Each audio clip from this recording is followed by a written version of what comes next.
Assalamualaikum warahmatullahi wabarakatuh. Perkenalkan saya Andi Asmaningsi dengan NIM 70200121111. Baik, di sini saya akan memaparkan tugas saya yaitu langkah pengembangan dan pengorganisasian masyarakat dalam program pemberdayaan.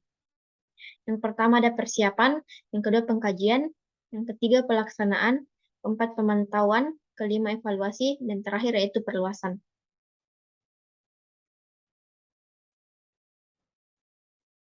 Baik, dari program pemberdayaan masyarakat yang saya ambil yaitu pembuatan pupuk organik di Kabupaten Majene, lebih tepatnya di lingkungan Lipu.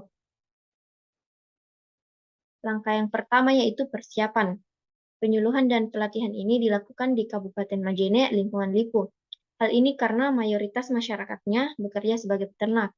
Sebelum kegiatan dilaksanakan terlebih dahulu mengajukan permohonan izin kepada kepala desa, kemudian menjalin hubungan baik kepada tokoh-tokoh masyarakat, dan kita harus datang ke tengah-tengah masyarakat dengan hati yang terbuka dan kemauan untuk mengenal masyarakat sebagaimana mestinya, tanpa disertai prasangka sambil menyampaikan bahwa akan diadakan kegiatan penyuluhan dan pelatihan pupuk organik. Langkah kedua yaitu pengkajian. Sapi menghasilkan limbah gas, cair, dan padat yang dapat menghasilkan pendapatan untuk peningkatan kesejahteraan masyarakat. Namun apabila tidak dikelola dengan baik, menjadi penyebab polusi karena mengandung bakteri E. coli yang berbahaya bagi manusia.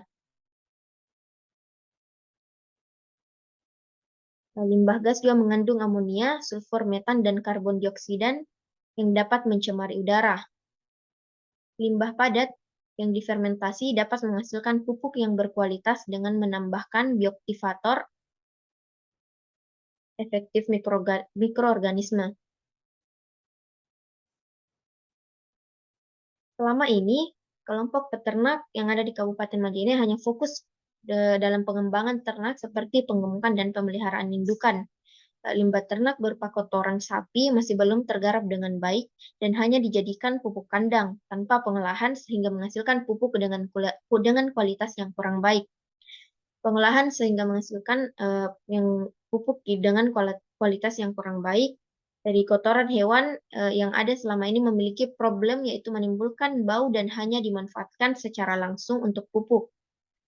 Kemudian di lain pihak, peternak juga merasakan harga pupuk kimia cenderung semakin mahal dan terkadang langka di pasaran. Untuk itu, adanya ketersediaan kotoran sapi dan kambing untuk memberikan peluang kepada peternak yang lebih tepatnya di Kabupaten Majene untuk meningkatkan pendapatannya dengan cara membuat pupuk kandang, kemudian menjualnya. Langkah yang ketiga yaitu pelaksanaan. Tujuan dari pemberdayaan masyarakat ini untuk memberikan pengetahuan dan keterampilan kepada masyarakat untuk mengelola kotoran sapi dan kambing menjadi produk pupuk organik. Dengan memproduksi pupuk organik, diharapkan masyarakatnya sebagai kelompok ternak memiliki nilai tambah dalam meningkatkan pendapatannya selain dari ternak, juga dari pupuk yang dihasilkan. Hal ini dapat meningkatkan kesejahteraan masyarakat yang ada di Kabupaten Majene di lingkungan Lipo. Kemudian peran petugas kesehatan, yaitu yang pertama membina dan memelihara hubungan baik kepada masyarakat. Yang kedua bertindak sebagai katalisator dan memberikan motivasi kepada masyarakat untuk bekerja sama dalam melaksanakan penyuluhan dan pelatihan pembuatan pupuk organik. Adapun metode yang dilakukan yaitu yang pertama melakukan penyuluhan dan praktek pembuatan pupuk organik. Pada praktek ini, kotoran ternak yang digunakan untuk membuat pupuk organik adalah kotoran sapi. Pupuk organik dibuat dari kumpulan pupuk kandang yang telah dihancurkan 50-60%, kemudian campuran tanaman organik atau sekam padi sebanyak 20-30%, dedak 5%, serbuk gergaji 5-10%, dan molekul organik 1,5% ditambah air. Campuran pupuk diletakkan pada terpal, kemudian ditutup agar pupuk mengalami fermentasi. Apabila suhu naik, terpal perlu dibuka dan campuran pupuk dibolak-balik untuk mengurangi suhu yang naik. Kemudian pupuk siap digunakan atau dikemas setelah 15-21 hari. Metode yang kedua yaitu melakukan pelatihan pembuatan kemasan. Kegiatan pelatihan pembuatan kemasan merupakan kegiatan pelatihan yang dilaksanakan secara berurutan. Kegiatan ini dilaksanakan untuk menyablon plastik yang akan digunakan untuk mengemas produk. Setelah produk jadi dan dikemas, kemudian dilakukan pelatihan fotografi untuk membuat katalog produk. Kegunaan dari katalog produk ini untuk ditampilkan dalam pemasaran di sosial media. Langkah yang keempat yaitu pemantauan.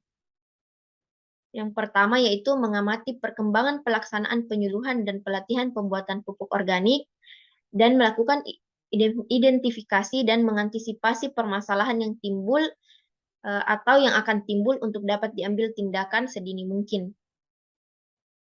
Langkah yang kelima yaitu melakukan evaluasi. Evaluasi dilakukan untuk mengetahui bagaimana tingkat keberhasilan kegiatan ini.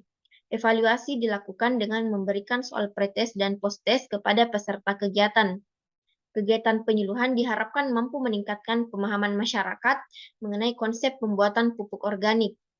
Kegiatan praktek pembuatan pupuk organik juga diharapkan berhasil dalam meningkatkan keterampilan masyarakat yang ada di Kabupaten Majene dalam membuat pupuk organik.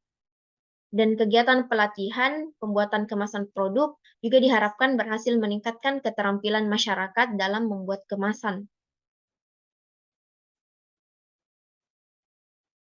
Langkah yang terakhir yaitu perluasan. Perluasan merupakan pengembangan dari kegiatan yang dilakukan dan dapat dilakukan dengan dua cara, yaitu yang pertama, perluasan kuantitatif, yaitu perluasan dengan menambah jumlah kegiatan yang dilakukan baik pada wilayah setempat maupun wilayah lainnya sesuai dengan kebutuhan masyarakat setempat. Yang kedua yaitu perluasan kualitatif, yaitu perluasan dengan meningkatkan mutu atau kualitas kegiatan yang telah dilaksanakan sehingga dapat meningkatkan kepuasan dari masyarakat yang dilayani. Baik, sekian presentasi saya. Kurang dan lebihnya mohon dimaafkan. Assalamualaikum warahmatullahi wabarakatuh.